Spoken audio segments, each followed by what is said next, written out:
इस विशेष चर्चा में आपका स्वागत है। यहाँ हम लंबी बातचीत के सार को आप तक पहुँचाते हैं ताकि आपको ज़रूरी जानकारी मिल सके और आपका समय भी बचे। आज हम क्रिकेटर युजवेंद्र चहल की एक हालिया बेहद निजी और गहरी बातचीत की मुख्य अंशों को समझने की कोशिश करेंगे। ये स्रोत हमें उनके जीवन के कुछ अनदेखे पहलुओं, मुश्किल दौरों, क्रिकेट करियर के उतार चढ़ावों और निजी संघर्षों के बारे में काफ़ी कुछ बताते हैं। तो शुरुआत करते हैं उनके जीवन के एक बहुत ही कह सकते हैं संवेदनशील पहलू से, उनका मानसिक स्वास्थ्य, खासकर उस मुश्किल दौर में जब वो तलाक से गुजर रहे थे। कैसा था वो अनुभव उनके लिए, क्या बताया उन्होंने? हाँ, वो वाकई एक बेहद मुश्किल दौर था। चहल ने खुलकर साझा किया कि तलाक के दौरान और उसके बाद के कुछ महीने उनके लिए भावनात्मक रूप से बहुत भारी थे।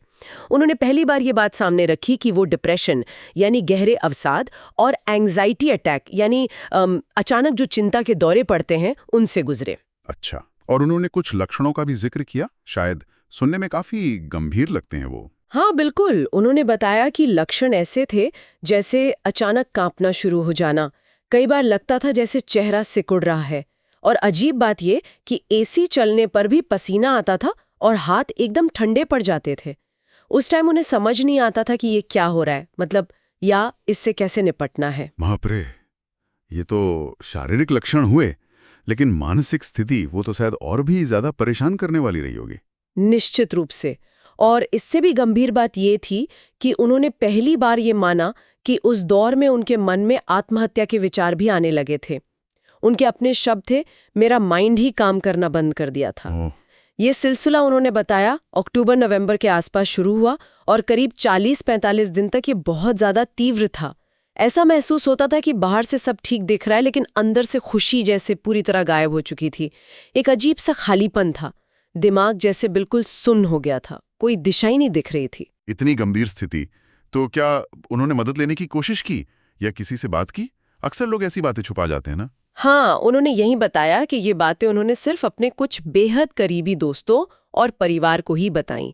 जैसा उन्होंने कहा, आई डोंट वांट कि उनको मैं टेंशन दूं। वो अपने प्रियजनों को परेशान नहीं करना चाहते थे। उन्होंने थेरेपी लेने की भी कोशिश की, लेकिन 7-8 दिन बाद ही उन्हें लगा कि ये उनके लिए काम नहीं कर रही। उन्हें ऐसा लगा कि बार बार एक ही बात दोहराने से उन्हें कोई मदद नहीं मिल रही है। वो उनको पसंद नहीं आ रहा था। तो फिर इस मुश्किल दौर से निकलने में उन्हें सबसे ज्यादा मदद किससे मिली? कौन था उनके साथ? उनके अनुसार इस अंधेरे दौर से बाहर निकालने में उनके दोस्तों, नाम लिए उन्होंने प्रतीक पवार, प्रियंक तलान और महवश, और उनके परिवार ने बहुत बड़ी भूमिका निभाई। ये लोग अपना सब कुछ छोड़कर उनके साथ खड़े रहे, उन्हें संभाला। ये दिखाता है कि मुश्किल वक्त में करीबी रिश्तों का सहारा कितना जरूरी होता है। ये वाकई दिल दहला देने वाली बात है कि कोई इतने अंदरूनी संघर्ष से गुजर रहा हो और बाहर दुनिया को शायद इसका अंदाजा भी ना हो। और इसी दौरान बाहरी दुनिया में उनके तलाक को लेकर भी काफी कुछ चल रहा था, खबरें, अफवाहें। हाँ, और ये चीजें उनकी मुश्किलों को और बढ़ा रही थीं, जाहिर है। जब उनसे पूछा गया कि कौन सी अफवाह उन्हें सबसे ज्यादा परेशान करती थी, तो उन्होंने बताया कि सबसे बुरा तब लगा जब तलाक के बाद कुछ लोगों ने उन पर चीटर यानी धोखेबाज होने का आरोप लगाया। अच्छा, चीटर, ये आरोप क्यों लगा? क्या उन्होंने इस पर कुछ कहा? उन्होंने जोर देकर कहा कि ये आरोप बिल्कुल बेबुनियाद है। उनके शब्द थे, मैंने कभी जिंदगी में चीट किया ही नहीं है, मेरे जैसा लॉयल इंसान तो मिलेगा भी नहीं। उन्हें इस बात से बहुत दुख होता था कि लोग बिना सच्चाई जाने, बिना किसी सबूत के कैसे किसी के चरित्र पर इस तरह का सवाल उठा सकते हैं। और एक बात और थी शायद कि लोग उम्मीद कर रहे थे कि तलाक के बाद वो दुखी दिखें, लेकिन वो शायद वैसा नहीं कर रहे थे। ऐसा कुछ? बिल्कुल बिल्कुल। चहल ने महसूस किया कि लोगों की शायद ये उम्मीद थी कि वो टूट जाएं, कहीं गायब हो जाएं, रोते हुए दिखें, लेकिन उन्होंने कहा कि वो उस मुश्किल दौर से गुजरने के बाद अपनी जिंदगी जीने की कोशिश कर रहे थे, वो चीजें कर रहे थे जिनसे उन्हें खुशी मिलती है। उन्हें ये समझ नहीं आया कि लोग उनसे दुखी रहने की उम्मीद क्यों कर रहे थे। सही बात है। ये सेलिब्रिटी होने का एक मुश्किल पहलू है शायद, जहां निजी जिंदगी भी पब्लिक डोमेन में आ जाती है। और सोशल मीडिया ने तो इसे और भी जटिल बना दिया है, खासकर ये झूठी खबरें और लिंकअप्स के मामले में। हाँ, उन्होंने इस पर भी खुलकर बात की। बताया कि कई बार अगर वो अपनी बहन या किसी महिला दोस्त, जैसे उन्होंने भावेश नाम के दोस्त का जिक्र किया, के साथ बाहर दिख जाते हैं तो उसे तुरंत एक रोमांटिक एंगल दे दिया जाता है, लिंकअप बना दिया जाता है। अच्छा, तो क्या उन्हें इस ट्रोलिंग से फर्क पड़ता है? उन्होंने कहा कि उन्हें खुद पर होने वाली ट्रोलिंग से अब ज्यादा फर्क नहीं पड़ता, वो शायद इसके आदी हो चुके हैं। लेकिन उन्हें सबसे ज्यादा बुरा तब लगता है जब उनके करीबियों को निशाना बनाया जाता है, जब उनकी महिला दोस्तों या परिवार वालों को होम ब्रेकर जैसे भद्दे शब्दों का सामना करना पड़ता है, तब उन्हें गुस्सा आता है। उन्होंने एक घटना का जिक्र भी किया कि कैसे क्रिसमस डिनर की एक तस्वीर जिसमें 5-6 लोग मौजूद थे, उसे क्रॉप करके सिर्फ उनकी और भावेश की तस्वीर वायरल कर दी गई, ये दिखाने के लिए कि वो दोनों अकेले डिनर डेट पर हैं। अरे यार, ये तो जानबूझकर गलत कहानी घड़ने जैसा हुआ। क्या उन्होंने पपराजी कल्चर में भी कुछ कहा? आजकल ये बहुत होता है। उन्होंने साफ किया कि वो जानबूझकर पपराजी को नहीं बुलाते, लेकिन मुंबई में रहते हुए सेलिब्रिटी होने के नाते कई बार वो दिख जाते हैं और फिर तस्वीरें खींची जाती हैं, जिन्हें कई बार गलत संदर्भ में पेश किया जाता है। उन्होंने ये भी स्पष्ट किया कि तलाक के बाद वो और उनकी पूर्व पत्नी अब संपर्क में नहीं है। आखिरी बार वकीलों के जरिए ही कोर्ट में बात हुई थी जब डिवोर्स फाइनल हुआ। उन्होंने ये भी कहा कि अलग होने का फैसला आपसी सहमति से लिया गया था, क्योंकि उनके मुताबिक काफी समय से चीजें ठीक नहीं चल रही थीं और दोनों ने ही इस रिश्ते को खत्म करने की बात उठाई थी। तो एक तरफ वो निजी जिंदगी के इतने बड़े भावनात्मक तूफान से जूझ रहे थे और दूसरी तरफ उनके क्रिकेट करियर में भी चीजें आसान नहीं थी। टीम से बाहर होना, वो भी वर्ल्ड कप जैसे बड़े मंच से चूक जाना, इसका उन पर क्या असर पड़ा? उन्होंने माना कि शुरुआत में ये बहुत मुश्किल था, खासकर 2021 के T20 वर्ल्ड कप में जब उन्हें पहली बार टीम से बाहर किया गया तो उन्हें बहुत बुरा लगा था। उन्होंने कहा, I felt bad, I cried, क्योंकि वो लंबे समय से टीम का नियमित हिस्सा थे और ये उनके लिए एक बड़ा झटका था, जाहिर है। लेकिन फिर उन्होंने वापसी की। हाँ, इस उतार चढ़ाव से उन्होंने कैसे डील किया? उनका नजरिया कैसे बदला? क्या कुछ बताया? यहीं पर एक दिलचस्प बदलाव आया। उन्होंने बताया कि उस शुरुआती दुख के बाद उन्होंने अपना नजरिया बदल लिया। अब उनका पूरा ध्यान सिर्फ अपने प्रदर्शन पर रहता है, यानी उन चीजों पर जो उनके नियंत्रण में है। उनका मानना है कि अगर वो टीम के 15 खिलाड़ियों में शामिल है तो वो खुश है, भले ही उन्हें प्लेइंग 11 में मौका मिले या ना मिले। अच्छा, उनके लिए टीम के साथ रहना, ड्रेसिंग रूम का हिस्सा होना, घर बैठकर मैच देखने से कहीं बेहतर है। ये एक काफी परिपक्व रवैया लगता है। क्या उन्होंने बताया कि 2023 वर्ल्ड कप में न चुने जाने के बाद उन्होंने वापसी कैसे की? हाँ, उन्होंने बताया कि 2023 वर्ल्ड कप टीम में जगह न मिलने के बाद उन्होंने हार नहीं मानी। उन्होंने इसे एक चुनौती की तरह लिया और IPL और फर्स्ट क्लास क्रिकेट में कड़ी मेहनत की, अच्छा प्रदर्शन किया और इसी प्रदर्शन के दम पर 2024 T20 वर्ल्ड कप टीम में उनका नाम आया। उनका ये भी मानना है कि व्यक्तिगत प्रदर्शन से ज्यादा जरूरी टीम की जीत है। अगर टीम जीत रही है तो उनका खेलना या ना खेलना उतना मायने नहीं रखता। सही बात है। ये तो सफलता की बात हुई, लेकिन हर खिलाड़ी के करियर में खराब दिन भी आते हैं। जब प्रदर्शन अच्छा नहीं होता तब वो कैसे संभालते हैं? उन्होंने इसका भी जिक्र किया। एक मैच याद करते हुए बताया जब उन्होंने 4 ओवर में 64 रन दे दिए थे। उस वक्त माही भाई महेंद्र सिंह धोनी ने उन्हें समझाया था, आज तेरा दिन नहीं है, एंजॉय कर, पढ़ने दे। चहल ने कहा कि अब वो ऐसे मैचों के बाद ज्यादा सोचते नहीं हैं, बल्कि वो अपनी पुरानी अच्छी बॉलिंग की हाइलाइट्स देखते हैं और ये समझने की कोशिश करते हैं कि उस सफल स्पेल के दौरान उनका माइंडसेट क्या था, ताकि वो उससे सीख कर आगे बढ़ सके। और क्या कोई ऐसा मैच या पल है जो उन्हें आज भी सबसे ज्यादा दुख देता है क्रिकेट करियर में? उन्होंने 2019 वर्ल्ड कप सेमीफाइनल की हार को करियर का एक बहुत दुखद क्षण बताया। इसका एक बड़ा कारण ये भी था कि वो माही भाई का आखिरी अंतर्राष्ट्रीय मैच था। उन्हें आज भी लगता है कि शायद वो उस मैच में व्यक्तिगत रूप से कुछ और बेहतर कर सकते थे, शायद कुछ रन और कम दे सकते थे। वो थोड़ा मलाल है। समझा। अच्छा, क्रिकेट की बात चल रही है तो उन्होंने अपनी बॉलिंग एक्शन बदलने के बारे में भी एक दिलचस्प किस्सा सुनाया था शायद। हाँ, ये काफी रोचक है। उन्होंने बताया कि पहले वो अपने आदर्श शेन वॉर्न की तरह बॉलिंग एक्शन कॉपी करते थे। अच्छा। हाँ, लेकिन जब वो 19 साल के थे, तब उन्होंने खुद ही अपना एक्शन बदलने का फैसला किया। उन्होंने पीयूष चावला जैसे गेंदबाजों को देखा जो थोड़ा भागकर गेंद डालते थे।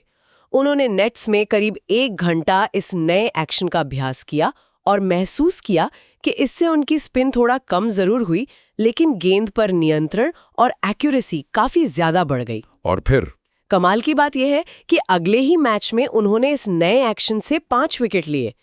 तब उन्हें यकीन हो गया कि ये बदलाव सही था और तब से वो इसी एक्शन से गेंदबाजी कर रहे हैं। अरे वाह, ये दिलचस्प है कि कैसे एक छोटा सा बदलाव करियर की दिशा बदल सकता है। चलिए अब थोड़ा उनकी पर्सनालिटी और रिश्तों पर आते हैं। उन्होंने खुद के बारे में, खासकर रिश्तों को लेकर, कुछ गहरी बातें कही। किस तरह के इंसान है वो रिश्तों में? क्या अहमियत रखते हैं रिश्तों उनके लिए? उन्होंने स्वीकार किया कि वो अपनी भावनाएं, चाहे खुशी हो या दुख, आसानी से व्यक्त नहीं कर पाते। वाह। उनके शब्द थे, आई कांट एक्सप्रेस। एक और बड़ी बात जो उन्होंने मानी वो ये कि वो आसानी से किसी को ना नहीं कह पाते। ये तो मुश्किल होता है। हाँ, अक्सर दूसरों की खुशी के लिए वो ऐसे काम भी कर देते हैं जिनमें शायद उनका खुद का मन ना हो। इस चक्कर में, जैसा उन्होंने कहा, वो कई बार खुद को भूल जाते हैं। उनका ये भी मानना है कि रिश्तों को निभाने के लिए समझौता जरूरी है, लेकिन ये दोनों तरफ से होना चाहिए, एक तरफा नहीं। ना न कह पाना और भावनाओं को व्यक्त न कर पाना, ये तो रिश्तों को जटिल बना सकता है। क्या उन्होंने रिश्तों से जुड़े किसी डर का भी जिक्र किया? कोई फियर? हाँ, उन्होंने बताया कि उनका सबसे बड़ा डर अकेले रह जाना और अपने प्रियजनों को खोना है। उन्होंने कहा, इट्स माई फियर। वो रिश्तों में दिल से जुड़ते हैं और जब कोई रिश्ता या जुड़ाव खत्म होता है तो उन्हें बहुत ज्यादा दुख होता है। वो जल्दी उभर नहीं पाते। इसी वजह से, जैसा उन्होंने समझाया, वो दोबारा प्यार करने से नहीं डरते, बल्कि उस गहरे जुड़ाव के बाद उसे खो देने के डर से हिचकिचाते हैं। ये काफी गहरी बात है। और क्या कुछ बताया उन्होंने अपनी पर्सनालिटी के बारे में? कोई और पहलू? उन्होंने ये भी साफ किया कि वो गॉसिप करने वाले इंसान बिल्कुल नहीं हैं। उन्हें दूसरों की जिंदगी में क्या चल रहा है इसमें ज्यादा दिलचस्पी नहीं रहती और न ही वो किसी के बारे में इधर उधर की बातें करते हैं। अपनी दुनिया में मस्त रहते हैं। अच्छा, बातचीत में कुछ ऐसे किस्से भी सामने आए जो काफी चौंकाने वाले थे, जिनके बारे में शायद ज्यादा लोगों को पता नहीं होगा। और युवराज सिंह वाले विवाद पर भी उन्होंने कुछ कहा था, शायद एक कंट्रोवर्सी हुई थी। हाँ, यूवी पाजी, युवराज सिंह वाले विवाद पर भी उन्होंने यही कहा कि वो बस दोस्तों के बीच मजाक में बोला गया एक स्लैंग शब्द था जिसका गलत मतलब निकाला गया और उसे बेवजह तूल दिया गया। उन्होंने कहा कि युवराज सिंह ने हमेशा उन्हें छोटे भाई की तरह सपोर्ट किया है। ये किस्से तो टीम के अंदर की दुनिया की एक झलक देते हैं। अच्छा, उन्होंने टीम के सीनियर खिलाड़ियों, खासकर कप्तानों धोनी, रोहित और विराट के साथ अपने रिश्तों के बारे में भी बात की। ये जानना दिलचस्प होगा कि ड्रेसिंग रूम में इन दिग्गजों के साथ उनका तालमेल कैसा है। हाँ, ये उन्होंने बहुत अच्छे से बताया। उन्होंने तीनों कप्तानों के साथ अपने रिश्ते को बहुत खूबसूरती से समझाया। कहा कि वो तीनों उनके लिए 3 भाइयों जैसे हैं। 3 भाई कैसे? माही भाई, धोनी सबसे बड़े भाई जैसे, जिनसे थोड़ी झिझक रहती है, सम्मान बहुत ज्यादा है, लेकिन वो हमेशा मार्गदर्शन देते हैं। रोहित शर्मा, बीच वाले भाई जैसे, जिनके साथ वो 2011 से खेले हैं, खूब मस्ती होती है, बहुत अच्छी बॉन्डिंग है, लेकिन हमेशा एक सम्मान की रेखा बनी रहती है। और विराट कोहली को उन्होंने समझदार, चिल भाई जैसा बताया, जिनके साथ वो पर्सनल और प्रोफेशनल दोनों तरह की बातें आराम से शेयर कर सकते हैं। ये तो बढ़िया बॉन्डिंग है। और मैदान पर खासकर धोनी के साथ उनका तालमेल कैसा था?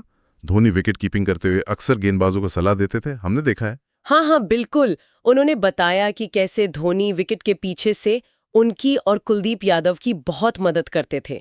धोनी पिच को और बल्लेबाज की मानसिकता को इतनी अच्छी तरह पढ़ते थे कि उनकी सलाह अक्सर काम कर जाती थी।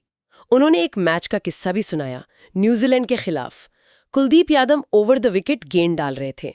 धोनी बीच ओवर में आए और कहा, कुछ नहीं, राउंड द विकेट आ, आंख बंद करके वो डिफेंस करेगा। अच्छा, फिर क्या हुआ? कुलदीप ने वैसा ही किया। बल्लेबाज ने डिफेंस करने की कोशिश की और गेंद बल्ले का किनारा लेकर स्लिप में कैच हो गई। चहल ने कहा कि धोनी जब भी कुछ बताते थे 99% बार वो सही साबित होता था। कमाल का क्रिकेटिंग ब्रेन है उनका। वाकई ये सारी बातें युजवेंद्र चहल की एक बिल्कुल अलग तस्वीर पेश करती हैं। मतलब प्रसिद्धि और सफलता के उस चमकदार पर्दे के पीछे एक आम इंसान है जो अपनी कमजोरियों, डर और संघर्षों से उसी तरह जूझता है जैसे शायद हम सब कभी न कभी जूझते हैं। मानसिक स्वास्थ्य की चुनौतियां, रिश्तों की जटिलताएं, करियर के उतार चढ़ाव, ये सब उनकी कहानी का एक अहम हिस्सा है। बिल्कुल। उनकी ये खुलकर की गई बातचीत हमें ये सोचने पर मजबूर करती है कि बाहरी दिखावे और अंदर की असलियत में कितना बड़ा फासला हो सकता है।